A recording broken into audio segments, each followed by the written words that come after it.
Amém?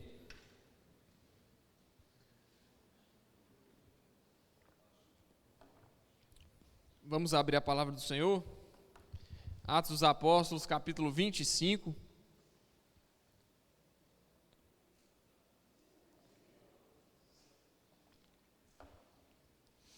Versão NVT.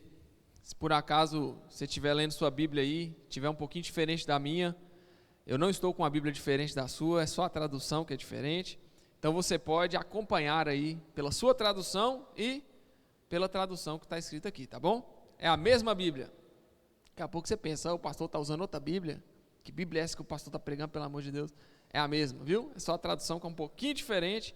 Aqui essa leitura aqui, ó, dessa tradução, ela é um pouco mais acessível para a gente entender nos nossos tempos, tá bom? Então, a tradução mais fácil de ser entendida, mas mantendo o mesmo sentido do texto. E hoje eu quero fazer um pouquinho diferente. Hoje eu não vou falar só do capítulo 25, eu vou falar do 26 também, porque um é complemento do outro. Então, vamos à leitura do texto, você pode acompanhar. E, na verdade, antes de começar, eu quero só te contextualizar. Pode ser? O que está acontecendo aqui, gente? Paulo está preso. E essa prisão de Paulo se deve à perseguição dos judeus que estavam tentando matá-lo. E a gente falou muito aqui sobre essa questão da injustiça, porque o apóstolo Paulo não tinha motivos para estar preso.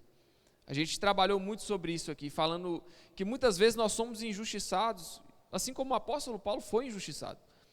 E ele ensina a gente aqui a lidar com a injustiça. Ele não estava tentando fazer justiça com as próprias mãos dele, mas ele estava confiando no Senhor e na palavra do Senhor sobre a vida dele. E isso é um encorajamento para nós crentes hoje em dia, que venhamos, caso a gente venha passar por algum tipo de injustiça, a gente tem que saber que o nosso juiz é o Senhor, que o nosso advogado também é o Senhor, que ele que toma as nossas causas é o Senhor. E ainda que a gente passe por injustiça, e elas vão vir em vários momentos, a gente tem que descansar nosso coração sabendo que é com ele que a gente tem que prestar contas e não com os homens, amém, irmãos? Então a gente tem que descansar nosso coração, assim como Paulo estava descansado. Em certo ponto, no auge ali da confusão que estava acontecendo com o apóstolo Paulo e com os judeus, envolvendo todo aquele furdunço que estava acontecendo lá, se eu não me engano, Atos 23, Jesus visita Paulo na prisão e fala com Paulo: Paulo, fique tranquilo, porque da mesma forma que você está testemunhando de mim aqui em Jerusalém, você também vai testemunhar de mim em Roma. Então, o conforto para o coração do apóstolo Paulo não foi Jesus chegar para ele na prisão e falar: Paulo, fica tranquilo que você vai sair daqui. O conforto para Paulo foi: Paulo, fica tranquilo porque você vai continuar pregando a palavra. Esse era o conforto do pregador. E Deus sabia como trazer alívio para a alma de Paulo, né?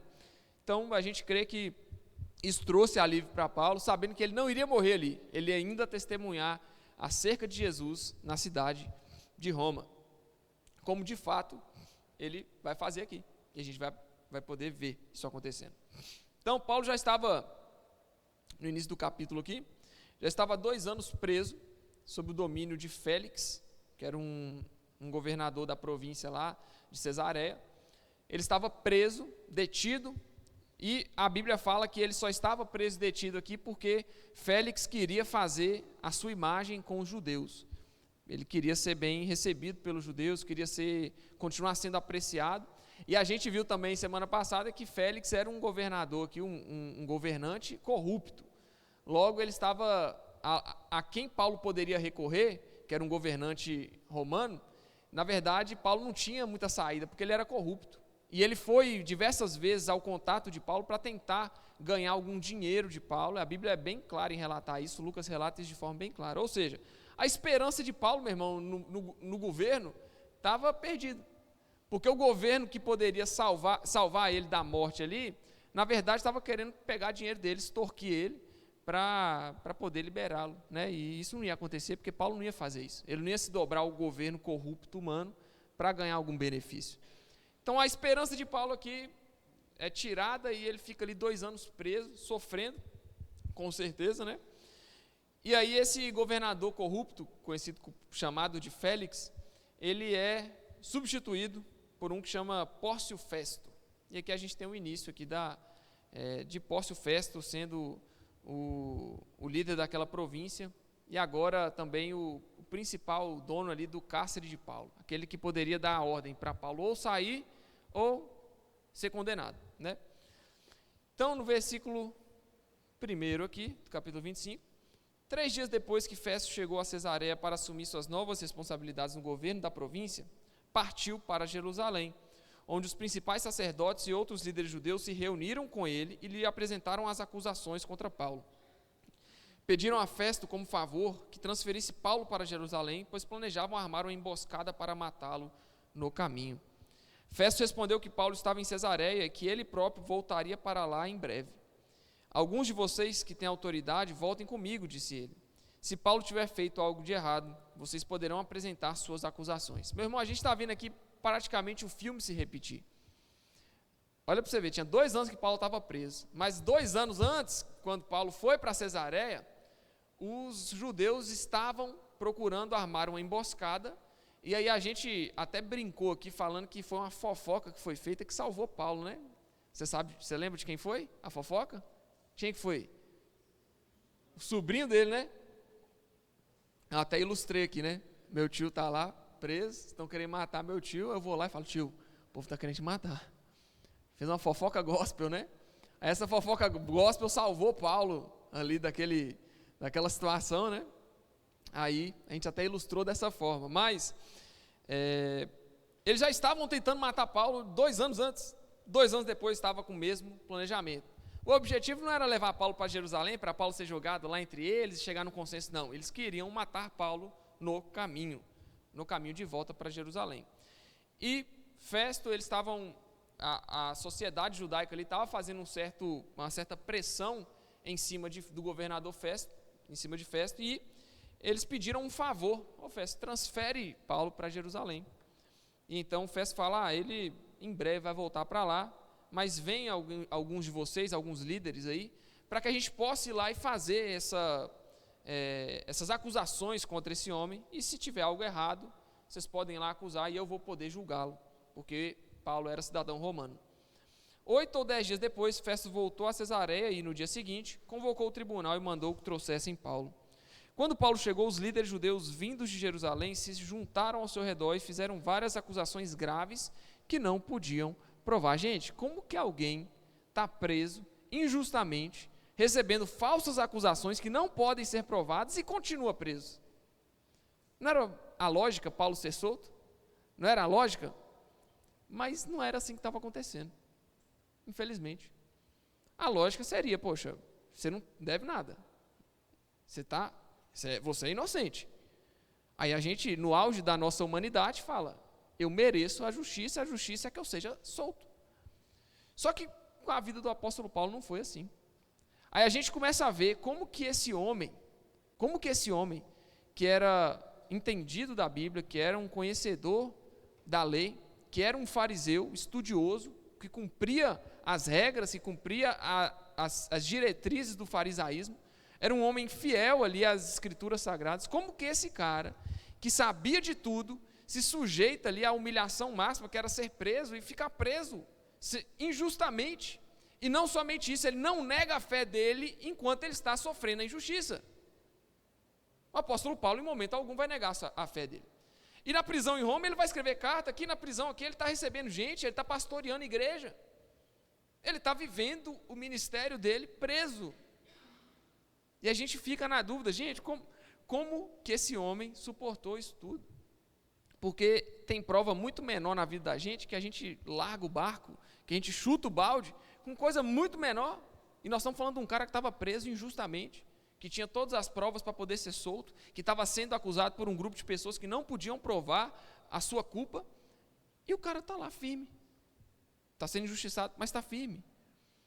Ou seja, as circunstâncias que circundam Paulo, tudo que está ali envolvendo a vida do apóstolo Paulo, que está jogando ele injustamente na prisão, não é prerrogativa para ele negar a fé. Também não deveria ser na nossa vida, irmão. A gente costuma atrelar a prova que nós estamos passando a nossa negativa da nossa fé. Eu não estou indo na igreja por causa disso, eu não vou na igreja por causa daquilo, eu não vou servir a Deus por causa disso, porque eu estou passando por isso. Meu irmão, isso não tem nada a ver. Nós estamos falando de um cara que estava preso, e ele não era Deus. Ele era ser humano igual você. Ah, mas ele era o apóstolo Paulo. Tá bom, meu irmão, ele era inteligente, ele era estudioso, mas ele não era Deus, ele não era Jesus. Ele era um mero discípulo, assim como você e eu somos discípulos de Jesus. E aí a gente começa a ver essas histórias, e o objetivo dessa história aqui não é somente nos dar o conhecimento do que aconteceu com Paulo, é também ministrar em nosso coração a força que o apóstolo Paulo teve. É com esses olhos que temos que olhar. Porque quando vierem as tempestades, os problemas na sua vida, você vai poder olhar e falar assim, isso não é nem 1% do que Paulo passou, e Paulo passou firme. Então, se eu estiver alicerçado na mesma rocha que Paulo estava, vai dar tudo certo, vai ficar tudo bem. E aí você tem que fazer, meu irmão, alicerçar a sua vida na mesma rocha que Paulo estava alicerçado. Porque dessa forma vai vir a tempestade que vier, vai vir um problema que vier, você vai permanecer firme, Porque a base não está em você, a base está na rocha que é Jesus. Não depende da sua força, depende da força de Cristo. Tentar resolver os seus problemas com a sua força é usar outro fundamento a não ser que não é Jesus. Então, estarmos alicerçados em Cristo nos leva a, mesmo diante das tribulações, dos problemas da vida, permanecermos firmes. A gente permanece firme, não porque a nossa base é forte, não, porque o nosso fundamento é Cristo. E isso resolve, isso sustenta. Quando Jesus é seu fundamento, você se sustenta. Não é porque não depende de você, porque depende de Cristo. Então quem depende de Cristo está firme, irmão, está firme na rocha. Fica tranquilo.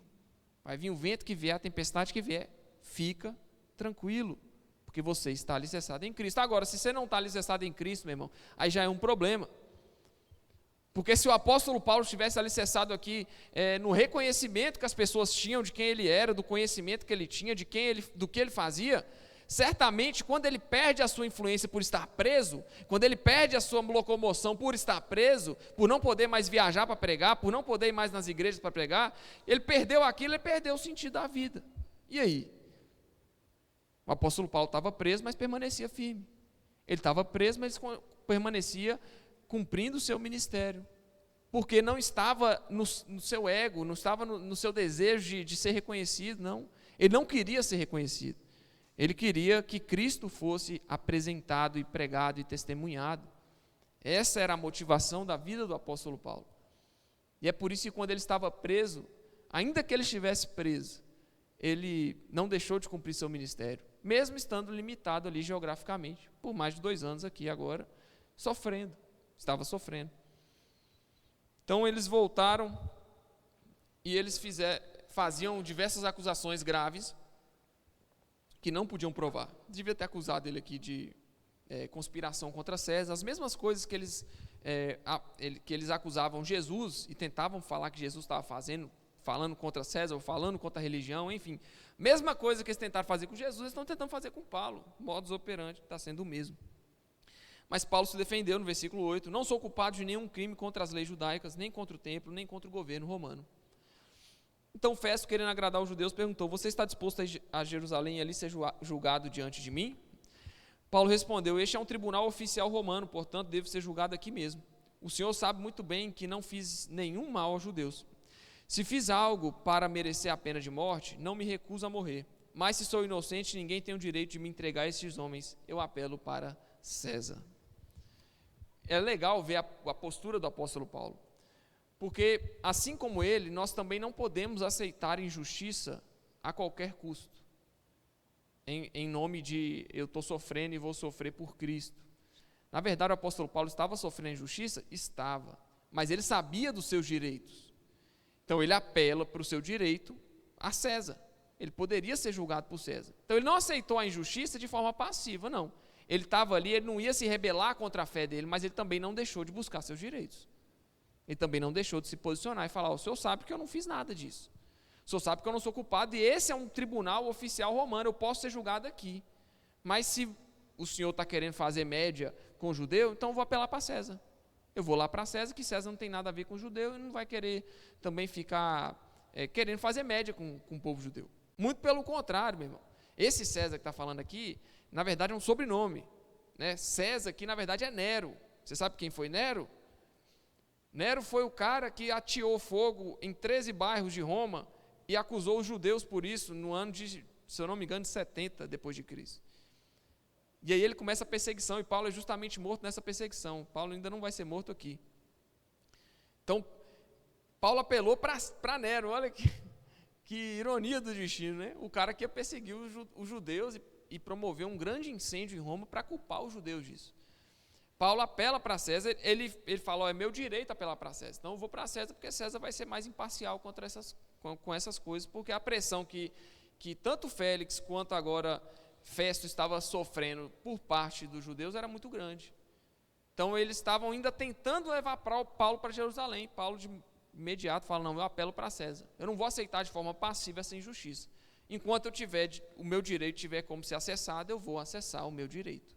Então Paulo não fica de forma passiva aqui, também nos mostra que não devemos aceitar as injustiças de forma pacífica. Nós não temos que sair arrumando briga com ninguém, mas também não devemos ficar passivos diante da injustiça. Se posicione, você tem que se posicionar. Você é um crente, você é um homem, uma mulher de Deus, mas você tem que se posicionar diante da injustiça. Não aceitar aquilo de forma passiva para você. Se posicione. Se algo é seu direito, tome posse do seu direito. Se não é seu direito, não tente tomar posse do que não é seu direito.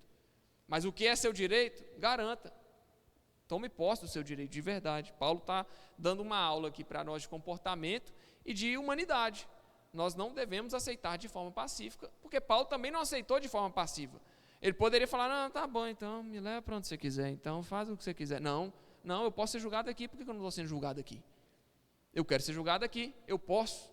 Então Paulo se posiciona diante dessa tentativa de injustiça, porque ele tinha que se posicionar mesmo, e nós temos que nos posicionar. Isso aqui é uma aula de comportamento, tá bom?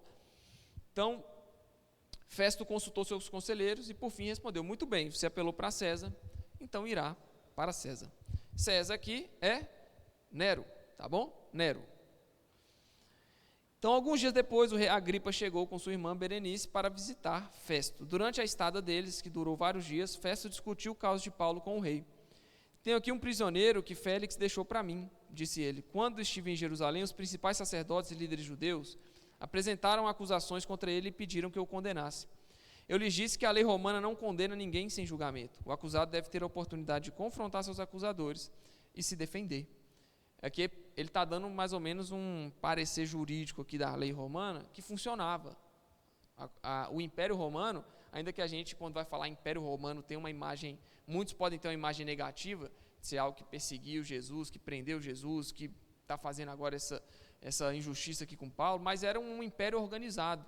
Era um império organizado. E o rei Agripa, Herodes Agripa, ele vai reinar aqui na província da Palestina de 50 a 100 anos depois de Cristo, ou seja, ele reina ali por 50 anos, e ele está lá junto de sua irmã Berenice para visitar Festo, e aí o Festo apresenta para ele a situação do apóstolo Paulo. E a lei romana, ela não condena ninguém sem julgamento, portanto, os acusadores estão acusando de uma coisa que eles não podem provar, e Paulo continua preso nessa. Né? Paulo está se defendendo, mas apelou para César, agora tem que ir para César, tem que ir para Nero, enfim. Quando eles vieram aqui para o julgamento, não me demorei, convoquei o tribunal logo no dia seguinte e mandei chamar Paulo. Os judeus, porém, não o acusaram de nenhum dos crimes que eu esperava, ao contrário, era algo relacionado à sua religião e a um morto chamado Jesus, que Paulo insiste que está vivo. Sem saber como investigar essas questões, perguntei a Paulo se estava disposto a ir a Jerusalém e ali ser julgado por essas acusações, mas ele apelou ao imperador para que julgue seu caso. Por isso, ordenei que fosse mantido sob custódia até eu tomar as providências necessárias para enviá-lo a César. Então Agripa disse a Festo, gostaria de ouvir esse homem pessoalmente. E Festo respondeu, amanhã poderá ouvi-lo. O que estava demorando aqui? Porque para enviar Paulo para o imperador, Festo tinha que fazer um comunicado, ele tinha que escrever. E ele não sabia muito bem ao certo o que ele ia escrever. Tanto que ele está pegando conselho aqui com o rei Herodes, para saber o que eu vou falar sobre esse cara, porque ele não deve nada, ele não tem nada, ou seja, Paulo pediu para ir para o imperador, sem ter nada para provar em sua defesa, entretanto ele só pediu para que ele não fosse julgado injustamente pelos judeus e pelo governador daquela província em Jerusalém. virou um bololô. Com a primeira vez que eu li isso, eu falei, gente, mas que bagunça, que loucura. Só que tudo tem um propósito, gente. Tudo tem um propósito. E o apóstolo Paulo, por que ele estava fazendo isso? Por que ele apela para ir para o imperador? Porque seria loucura ele apelar para ele. Para quê? Você não deve nada. Ele estava sendo mantido ali preso injustamente. Talvez se ele esperasse mais um tempo ali, sem apelar para ninguém, ele ia ser solto. Como a gente vai ver aqui, após a conversa com Herodes, no final do capítulo 26, o próprio Herodes vai falar, olha, se ele não tivesse apelado para César, eu ia soltar ele agora, ele poderia ser livre agora. Por que ele apela para o imperador? Aí a gente vai, quando a gente vai voltando, na palavra mesmo, a gente vê lá em Atos 23, que o apóstolo Paulo, no seu encontro com Jesus na prisão, em Jerusalém, Jesus fala para ele assim, ó, você vai me testemunhar, da mesma forma que você me testemunhou aqui, você vai me testemunhar em Roma. Então Paulo está indo para o propósito dele, meu irmão. Ele está indo para onde ele tinha que ir mesmo. Eu fiquei pensando por que aconteceu, mas lendo agora, lendo de novo, lendo isso nesses dias, eu percebi, na verdade essa bagunça é uma bagunça organizada, porque está tudo ocorrendo conforme Deus quer que ocorra mesmo. Está no projeto de Deus, para a vida do apóstolo Paulo, ir para Roma, testemunhar. Não somente porque Paulo não vai chegar em Roma e ficar calado esperando alguém falar, não, ele vai se defender. Ele vai se defender, ele vai falar da fé dele, ele vai falar em quem ele crê, ele vai falar no que ele crê para aquelas pessoas. E esse era o objetivo de Paulo, ainda que lhe custasse a vida, ele estava disposto a testemunhar acerca de Jesus. Ele estava disposto. Ele queria ir para Roma. Então, quando surge a oportunidade, ele não abre mão do seu direito, mas ele se coloca no caminho de Roma. Eu estou indo para lá para testemunhar acerca da minha fé, porque foi isso que Deus falou que eu faria, e eu estou indo para lá fazer o que Deus falou para eu fazer. Então adianta correr? Não adianta. Paulo aqui faz o caminho inverso de Jonas. Jonas vai para um lado, quando Deus mandou ir para outro. Vai para Nínive, Jonas. Aí Jonas vai para onde? Para Tarsis. Não é para lá, é para o outro lado. A pregação, o testemunho, o posicionamento, é para o outro lado. Paulo aqui não, ele não hesita, eu quero ir para Roma, eu preciso ir para Roma. Era algo que movia Paulo, movia as entranhas de Paulo, vai para Roma, testemunhar acerca de Jesus, testemunhar acerca da sua fé. A gente talvez não tenha uma Roma que a gente tenha que ir para testemunhar sobre Jesus, mas muitas vezes a nossa Roma é a nossa casa. A nossa Roma talvez seja a Roma sua, é o seu trabalho, é o seu emprego. E aí às vezes por medo você não testemunha sobre Jesus, e é certo que nem sempre no ambiente de trabalho você tem a oportunidade de falar de Cristo. Nem sempre você vai ter oportunidade. Nem sempre vai ser fácil você parar um momento ali para falar de Jesus. Mas não quer dizer que você não deva aproveitar as oportunidades que você tem para testemunhar acerca de Jesus. Porque o testemunho ele não é somente falado, ele também é vivido. É nos exemplos. Então a nossa Roma hoje talvez não seja igual a Roma de Paulo, mas a gente tem uma Roma em nossa vida, que a gente tem que ir para testemunhar acerca de Jesus. Tem um local que a gente pode testemunhar, não somente falando, mas vivendo. Uma das coisas que eu bato na tecla com os adolescentes, nos discipulados de domingo de manhã que eu faço com eles, é principalmente em colar em prova. O Vaz ali já deve estar cansado de ouvir eu falar de colar em prova, né, Vaz? E aí, é legal porque tem hora que os adolescentes chegam para mim e testemunham e falam assim, nossa, quando eu estou fazendo a prova, que vem a vontade de colar, eu lembro de Rickson olhando para a minha cara e falando assim, não pode colar. Eu falo, legal, está dando resultado, né? Está dando fruto. Por último, agora eles pegaram a mensagem acerca de Timóteo, que é tu porém, né?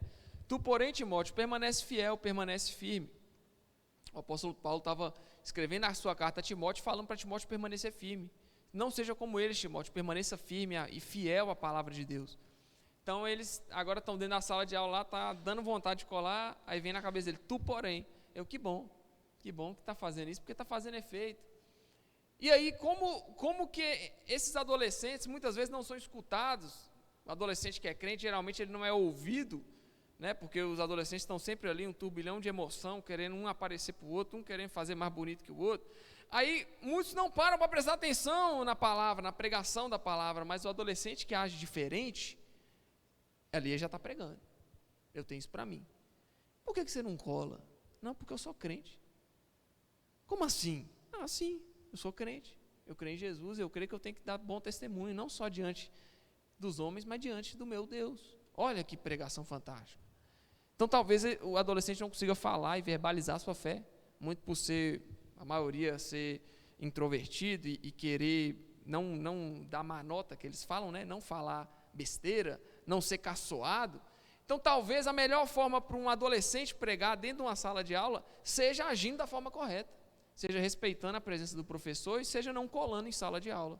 E eu bato isso na tecla com eles, porque dessa forma eles vão dar bom testemunho. E o bom testemunho deles vai ser glorificado pelas pessoas que estão lá perto, porque a Bíblia fala isso, né? Para a gente dar bom testemunho, porque nós estamos rodeados de uma grande nuvem de testemunhas, de pessoas. E como que a humanidade vai louvar a Deus? A partir das nossas boas ações, a partir do que nós fazemos, da forma como agimos. Então nem sempre, meu irmão, você no seu ambiente de trabalho vai ter oportunidade de falar da sua fé, mas você pode viver a sua fé, você pode vivê-la, você pode dar bom exemplo. Se você trabalha para alguém, você pode chegar pontual no trabalho, você pode ser honesto com as coisas, você pode ser honesto com seus horários. Dessa forma você está glorificando a Deus, honrando a pessoa que te contratou, glorificando a Deus e sendo alguém que dá exemplo, um bom testemunho.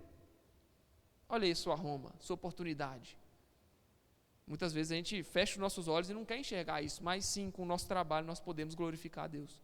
Você pode glorificar a Deus no seu trabalho, desde que você seja honesto, seja direito, seja pontual, não fique comendo hora, não fique tomando café toda hora. Amém?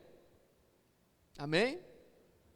No seu trabalho, se você é autônomo, você pode também glorificar a Deus, sendo honesto com seus clientes, sendo direto com eles, procurando ajudar e orientá-los da melhor forma possível, tentando servi-los da melhor forma possível. Você pode fazer isso sendo um autônomo também, glorificando a Deus, dando bom testemunho no seu trabalho. Então talvez a sua Roma não seja, você não vai verbalizar, você não vai falar, mas você vai viver. E aí as pessoas vão ver o seu bom testemunho e vão glorificar a Deus por quem você é, vão ficar felizes por isso. Amém? Então, Paulo se dirige a Agripa, no versículo 23, no dia seguinte, Agripa e Berenice chegaram à sala de audiência com grande pompa, acompanhados de oficiais militares e homens importantes da cidade. Festo mandou trazer Paulo e em seguida disse: Rei Agripa e demais presentes, este é o homem cuja morte é exigida pelos judeus, tanto aqui como de Jerusalém. Em minha opinião, ele não fez coisa alguma para merecer a morte. Contudo, uma vez que apelou ao imperador para que julgue seu caso, decidi enviá-lo a Roma. Não sei, porém, o que escrever ao imperador, pois não há nenhuma acusação clara contra ele. Por isso eu o trouxe hoje diante dos senhores, especialmente do rei Agripa, para que, depois de o interrogarmos, eu tenha algo para escrever. Pois não faz sentido enviar um prisioneiro ao imperador sem especificar as acusações contra ele. Entendeu? Então o Festo tinha que especificar por que ele estava mandando aquele cara para o imperador. Então Agripa, agora vamos para o capítulo 26, beleza? Então Agripa disse a Paulo: você pode falar em sua defesa. Paulo fez um sinal com a mão e começou sua defesa. E aqui a defesa de Paulo é basicamente o que ele já vem fazendo. Ele vai testemunhar a sua fé. Ele vai falar no que ele crê, vai falar nas suas experiências, vai falar quem ele é. Foi dada a oportunidade ao apóstolo Paulo. E aqui ele poderia tentar, de alguma forma, ludibriar. Não, ele é direto. Ele não pensa em botar panos quentes numa situação que está tensa. Ele é como se ele colocasse mais lenha na fogueira. Ele não está nem aí, porque ele quer testemunhar a fé dele. Ele quer falar no que ele crê. Ele não quer negar a fé. Isso é importante, isso nos mostra a coragem do apóstolo Paulo em falar no que ele crê. Foi o que eu falei semana passada sobre sermos nós mesmos. O crente, tem uns crentes que é tipo enrustido. Ele é crente, mas não gosta de mostrar que ele é crente. Isso está errado, gente. Você tem que mostrar que você é crente. Você tem que defender sua fé de verdade. Você tem que deixar claro para as pessoas que você é diferente. Senão, meu irmão, não adianta. Você viver uma vida ali, por que você não vai fazer isso? Não, porque eu não quero. Não, é porque eu sou crente. Eu não faço essas coisas. Tem que mostrar que é crente de verdade. Seja crente de verdade. É bonitinho ver você sentado aqui nas cadeiras, mas você já contabilizou quantas horas você fica dentro de uma igreja durante a semana? Alguém já fez essa conta? Eu já fiz. Se for todos os cultos, domingo de manhã, domingo à noite, quarta e sexta, é 1h30 basicamente cada culto, né? Então dá 6 horas mais ou menos. 6 horas dentro da igreja, e uma semana tem quantas horas? Eu vou ter que pegar a calculadora aqui, né? 7 vezes 24. 168 horas numa semana, né? Aqui eu não vou considerar o horário que você está dormindo, tá bom? Vou considerar tudo. Dessas 168 horas, você fica 6 horas dentro da igreja. Menos 6. Dá 162 horas para você viver nesse mundo. Você está entendendo que a oportunidade para você demonstrar que você é crente não é dentro da igreja, mas é fora? Já parou para pensar nisso? Portanto, a gente vê o exemplo do apóstolo Paulo de falar da fé, de expor. Aqui que é a oportunidade do cara de falar no que ele crê, gente. A sua oportunidade de falar no que você crê, de mostrar que você é crente, é no mundo, não é aqui não. Aqui está todo mundo igual, sentado. Mas talvez você está sentado aqui maquinando mal, pensando coisa ruim, pensando coisa errada, distraído com qualquer outro problema na sua vida. Mas ninguém vai saber. Eu não vou saber. Não vai ser eu olhando para você que eu vou falar, não, você está concentrado e você não está. Eu não posso ser prepotente a esse nível. Mas Deus sabe. Deus sabe. Deus sabe se você está aqui buscando seu próprio interesse ou se você está aqui para louvar Ele de verdade. Deus sabe. Então aqui está todo mundo bonitinho igual, mas eu quero saber como que está lá fora. Porque é lá fora que interessa. É lá fora que vai dizer se você é crente ou não. É lá fora, vai ser o mundo lá fora, há 162 horas você vive lá fora que vai mostrar se você de verdade está convertido ou não. Vai ser os seus bons exemplos, vai ser se você faz todas essas coisas que nós falamos. Portanto, a oportunidade de sermos crentes, nós temos que ser crentes, demonstrar que somos crentes, agir diferente. O crente, ele é sal da terra e luz do mundo. Se o sal for insípido, para que serve, a não ser para ser jogado fora e pisado pelos homens? Isso é a Bíblia, é Jesus. Para que serve o sal, se ele não salgar, se ele não tiver sabor? Então, um crente enrustido é um crente sem sal. É um sal que não salga. É um sal que não faz diferença. É um sal que se tiver tá bom, se não tiver tá bom. Não, o crente tem que ser diferente. O crente tem que agir diferente. O crente tem que demonstrar que é crente. E o apóstolo Paulo não esconde sua fé. E ele é uma inspiração para mim e para você. Olha que nós não estamos na mesma situação que ele. Você não está, certeza. Vocês estão em liberdade aqui. Vocês não estão na mesma situação que Paulo, e ainda que estivessem em uma situação de injustiça perante a lei, injustiça, ainda é um processo legal muito grande para você ser condenado a uma prisão de forma injusta. Você pode até ser, mas para ser condenado de forma injusta é um processo legal muito grande. O apóstolo Paulo estava preso há 2 anos aqui, sem perspectiva de ser solto. Então você não está na mesma condição do apóstolo Paulo. E aí onde tem liberdade, geralmente tem relaxamento. E nós não podemos relaxar só porque nós estamos em liberdade, irmão. É aí que você tem que apertar mais ainda. É aí que você tem que parecer mais crente ainda. Porque você tem sua liberdade, você vai e vem. Você tem a oportunidade de vir na igreja ou não vir. Você escolhe vir na igreja, você vem na igreja porque você quer vir na igreja, você tem essa liberdade, você pode escolher. O apóstolo Paulo só tinha a oportunidade de encostar na grade, de deitar, de levantar e de estar ali preso, confinado. Você pode vir a uma igreja, você pode ser crente, você pode demonstrar sua fé para as pessoas. Então nós não estamos na mesma situação que o apóstolo Paulo, mas não quer dizer que nós não devemos fazer como ele fez. Defender a nossa fé, demonstrar no que cremos, contar o nosso testemunho e viver a vida cristã. Nós temos que fazer isso. Portanto, Paulo começa a sua defesa. Rei Agripa, considero-me feliz de ter hoje a oportunidade de lhe apresentar minha defesa contra todas as acusações feitas pelos líderes judeus, pois sei que conhece bem todos os costumes e controvérsias dos judeus. Portanto, peço que me ouça com paciência. Como os líderes judeus sabem muito bem, recebi a educação judaica completa desde a infância entre o meu povo e depois em Jerusalém. Também sabem, talvez estejam dispostos a confirmar, que vivi como fariseu, a seita mais rígida de nossa religião. Agora estou sendo julgado por causa de minha esperança no cumprimento da promessa feita por Deus aos nossos antepassados. De fato, é por isso que as 12 tribos de Israel adoram a Deus fervorosamente, dia e noite, e compartilham da mesma esperança que eu.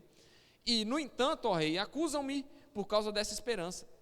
Por que lhe parece tão incrível que Deus ressuscite os mortos? Eu costumava pensar que era a minha obrigação empenhar-me em me opor ao nome de Jesus o Nazareno.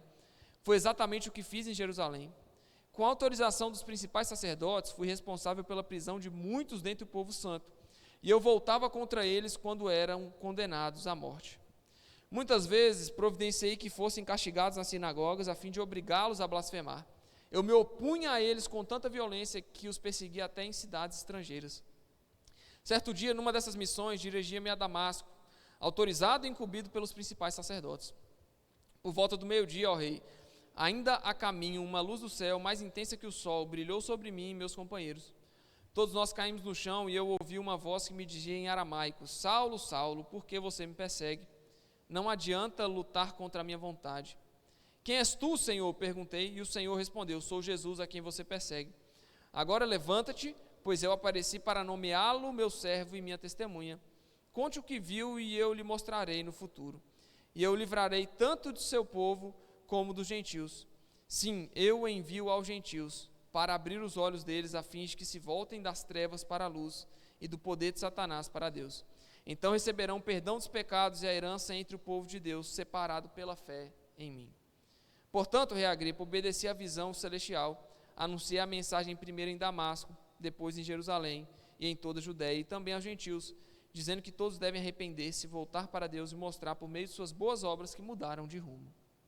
Então, o crente que não demonstra por suas boas obras que mudaram o caminho pelo qual eles estavam indo, na verdade, ainda não foram convencidos de verdade do Evangelho. Porque a visão apresentada ao apóstolo Paulo é justamente essa. A pregação do apóstolo Paulo, qual que era? Arrependimento de pecados e demonstração de fé. Essas duas coisas não andam divididas, separadas, elas andam juntas. O arrependimento de pecados naturalmente vai produzir em você uma demonstração de fé. E essa demonstração de fé é o que nós estamos falando de ser crente de verdade. É demonstrar que você realmente crê. É demonstrar que você realmente vive o Evangelho de Jesus. E aí, versículo 20. Anunciei primeiro em Damasco, e Paulo vai contar a história dele, né? Ou seja, ele estava indo para Damasco para perseguir crente, e chegou lá para pregar o Evangelho. No meio do caminho, Deus transformou a vida dele. Alguns judeus, 21, me prenderam no templo por anunciar essa mensagem e tentaram me matar. Mas Deus tem me protegido até esse momento, para que eu dê testemunho a todos, dos mais simples até os mais importantes. Não ensino nada além daquilo que os profetas e Moisés disseram que havia de acontecer, que o Cristo sofreria e seria o primeiro a ressuscitar dos mortos, e desse modo anunciaria a luz de Deus, tanto aos judeus como aos gentios. De repente, Festo gritou: Paulo, você está louco? O excesso de estudo fez perder o juízo. Aqui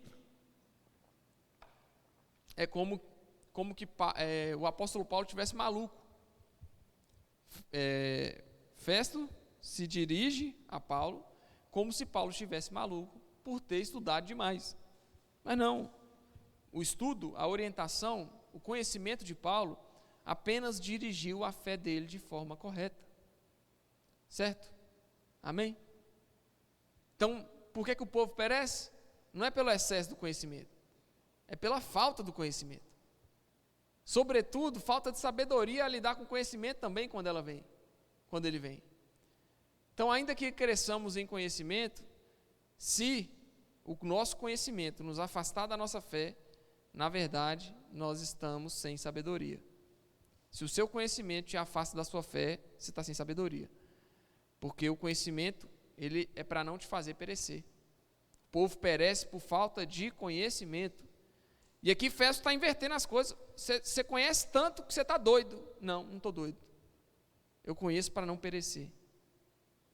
Esse é o sentido do conhecimento, do buscar entender a Bíblia. Esse é o sentido de estarmos reunidos aqui sexta-feira. É para buscar conhecimento, não é para ficar maluco não. Ninguém quer ficar maluco aqui não, gente. Nós queremos aprender, conhecer a nossa fé, para poder viver ela de forma completa, de forma perfeita. Amém? Festo, falou: Paulo, você está doido? o excesso de estudo fez você perder o juízo. Mas Paulo respondeu: não estou louco, excelentíssimo Festo. Você que está mentindo. Falou isso não, falou outra coisa. Falou: digo a mais sensata verdade. Eu estou falando a verdade, nada além da verdade. E o rei Agripa sabe dessas coisas, jogou para o cara ainda: rei Agripa, você sabe disso. Você sabe a fé, você conhece a fé. Expresso-me com ousadia porque tenho certeza de que esses acontecimentos são todos de conhecimento dele, pois não se passaram em algum canto escondido. Rei Agripa, o senhor crê nos profetas? Eu sei que sim. Então Agripa o interrompeu: você acredita que pode me convencer a tornar-me cristão em tão pouco tempo? Aqui a fala do rei Agripa, nessa versão, nessa tradução, está assim. Mas, ô Vaz, joga a ARC aí para mim, por favor. Também.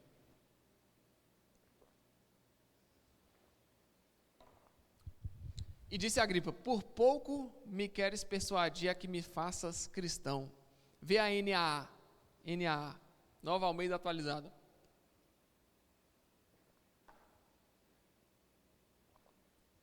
Por pouco você me convence a me tornar cristão.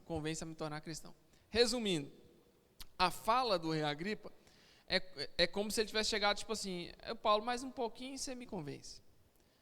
Não era tanto uma posição, porque quando você lê na versão NVT, parece que o rei Agripa está falando nervoso com o apóstolo Paulo. Na versão ARC, parece também que ele está falando nervoso, porque tem um ponto de exclamação no final. Só que nessa aqui, no outro lá no NAA, mostra que, na verdade, a fala do rei Agripa foi uma fala de deboche, ironia. Mais um pouquinho você me convence. Por pouca coisa você me convence a virar cristão. Ou, tipo assim, você acha que você vai me convencer em tão pouco tempo? Porque o sentido é justamente esse, é demonstrar o deboche. Né? Você vê que, por pouco você me convence a me tornar cristão. Aí na NVT, que é a versão para a gente ter o sentido do texto, é justamente esse. Você acha que você pode me convencer com tão pouco tempo? Resumindo, a ideia aqui do rei Agripa era apresentar um deboche para o apóstolo Paulo, a ironia. Mas o apóstolo Paulo não estava nem aí para isso. Tanto que a resposta dele é uma resposta bastante firme, assim como o seu posicionamento já estava sendo firme. A resposta do apóstolo Paulo é: em pouco ou em muito tempo, peço a Deus que tanto o senhor rei Agripa, como os demais aqui presentes, se tornem como eu, exceto por essas correntes. Ou seja, eu desejo, ainda que vocês estão debochando, eu desejo que em pouco ou em muito tempo, não importa, o meu desejo é que vocês se tornem como eu, exceto por essas correntes. Os caras achou que Paulo estava aqui fazendo uma defesa para ele não ser julgado, mas o cara estava pregando, ele estava falando da palavra. O objetivo de Paulo aqui nunca foi somente se defender. O objetivo de Paulo foi pregar o evangelho. Ou seja, no local que ele poderia, de certa forma, igual a gente falou lá atrás, ele poderia botar panos quentes. Ele poderia, não é essa palavra não. Ele poderia procurar agradar com a palavra, como é que fala? Quando você tenta falar com alguém para encher o ego dela. Bajular, obrigado. Eu não vou falar o outro não, porque é feio demais. Né? Bajular. O apóstolo Paulo poderia chegar para bajular o Festo. Festo, você é um rei tão bom, você é um governador tão bom. Rei Herodes, Agripa, você é o melhor dos Herodes, né? Seu bisavô nem chega aos seus pés, né? Herodes o Grande, nem chega aos seus pés, você é o cara. Eu estou aqui, eles estão assim, mas eu não estou querendo isso mais. Ele poderia bajular aqueles homens, porque era isso que aqueles homens queriam. O ego deles estava muito inflado. Mas não, o apóstolo Paulo, ele fala da fé dele de verdade. E o desejo dele aqui é justamente pregar o evangelho. Ele não quer ali somente se defender, ele quer pregar o evangelho, ele quer pregar o que ele vive. E então, ele lança essa aqui. E essa para mim é uma frase muito forte, é uma fala muito impactante. Porque ela demonstra que o apóstolo Paulo não estava interessado somente em se defender, somente em ser absolvido ou não. Ele estava interessado em testemunhar acerca da fé dele. Ele prega, e não só prega, mas prega com autoridade, prega com convicção. Então o governador, versículo 30, o rei, o governador, Berenice e todos os outros se levantaram e se retiraram. Enquanto saíam, conversavam entre si e concordaram: esse homem não fez nada que mereça morte ou prisão. E Agripa disse a Festo: ele poderia ser posto em liberdade se não tivesse apelado para César. Aí quando eu li isso aqui, eu falei: poxa, mas para que você foi apelar para César? Mas agora eu entendo por quê. É para que se cumprisse o propósito de Deus na vida dele. Ele apela porque ele quer ir para Roma pregar. Talvez ele não conseguiria ir para Roma, né? Aí aqui no versículo 27 nós vamos ver o naufrágio. Ele vai indo para Roma, dá tudo errado, naufraga, ele vai para a ilha de Malta, acontece um tanto de trem doido lá, ele sofre. Mas nós vamos ver isso semana que vem. Mas hoje nós vamos falar até aqui, né? Eu quero fechar com vocês no versículo 29, mostrando que nós temos que pregar a todo custo. Nós temos que ter convicção da nossa fé a todo custo. O apóstolo Paulo aqui, diante de pessoas que estavam prontas para acusá-lo, prontas para prendê-lo, prontas para condená-lo, ele não se curva diante dessa adversidade.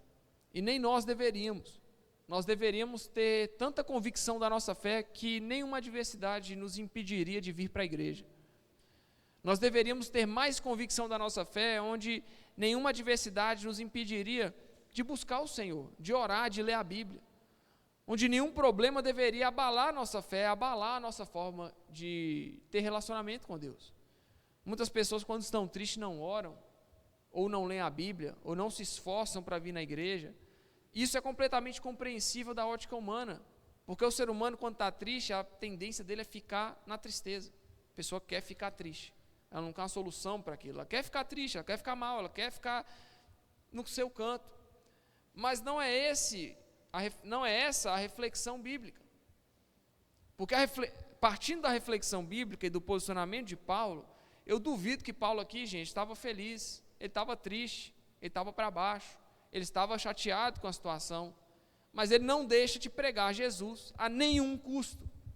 Ele não nega o nome de Jesus a nenhum custo, porque Jesus já é a vida do cara, Jesus já é a vida dele, ele já vive a fé dele de verdade. Ele pode estar passando a tempestade, o problema que for, ele está com Cristo, ele está com Jesus, ele está alicerçado. E é justamente para esse local que nós, cristãos, devemos caminhar. Uma fé inabalável. O apóstolo Paulo demonstra para nós uma fé inabalável. Portanto, o que nós devemos fazer daqui para frente é observar o que está abalando nossa fé. Geralmente é um ídolo, geralmente é um ego ferido, geralmente é algum sentimento que você ainda não foi capaz de superar, é um perdão que você não liberou. Isso te impede, sim, de ter uma fé inabalável. Portanto, faça essas coisas, libere o perdão para quem quer que seja. Seja feliz, seja livre, honre Jesus, viva com Jesus. Tenha uma fé inabalável. Porque é dessa forma que você não vai abandonar o barco. De todas as outras formas, você pode pensar: eu vou fazer isso com a minha mão, eu vou fazer isso com a força do meu braço, mas tem muita coisa que é pelo Espírito, meu irmão. O reino de Deus é tomado com força, não tem duas conversas, mas muita coisa você resolve é com o Espírito de Deus, não é com a força do seu braço.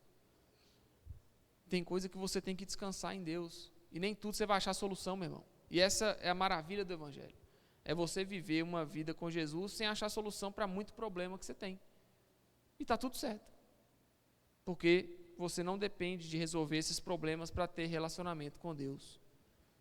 Portanto, não deixe que a sua tristeza, que a sua tempestade, que o seu deserto te afaste de Jesus. Lembrando que quem conduziu Jesus para o deserto para ser tentado pelo diabo foi o próprio Espírito Santo. Conduz Jesus ao deserto para ser tentado. Nossa, o Espírito Santo foi maldoso demais, foi? Quem é você para falar o que Deus quer fazer ou não quer? Nós não somos nada. Então era propósito de Deus? Era propósito. Jesus, na prisão com Paulo, em Atos 23, poderia ter chegado lá: Paulo, vem cá, vamos sair voando daqui. Podia fazer isso? Podia ou não podia? Sim ou não? Tem certeza? Sim. Por quê? Porque Deus pode tudo. Deus pode todas as coisas, mas nem tudo Ele quer. Beleza? Deus pode tudo. Deus pode aniquilar a pessoa que você mais odeia? Pode. Mas Ele não quer. Você tem que perdoar. Pegou? Deus poderia aniquilar ali aqueles romanos, aqueles judeus, tudo? Poderia, gente. Olha, seria muito mais fácil. Muito mais fácil. Vocês já assistiram um filme chamado Vingadores? Já assistiu? Já assistiram? Já viram Vingadores que tem o Thanos? Ele estala o dedo lá e resolve, metade da população é dizimada e a outra metade fica viva? Deus poderia chegar, meu irmão, estalar o dedo e fazer o que Ele quisesse, né? Poderia. Poderia, sim ou não? Deus tem poder para isso? Mas nem tudo que Ele pode fazer, Ele quer fazer. Porque Deus não é um ser inerente à vontade. Deus tem vontade. Ele é um ser, Ele é vivo. Ele é vivo, Ele é eterno. Amém?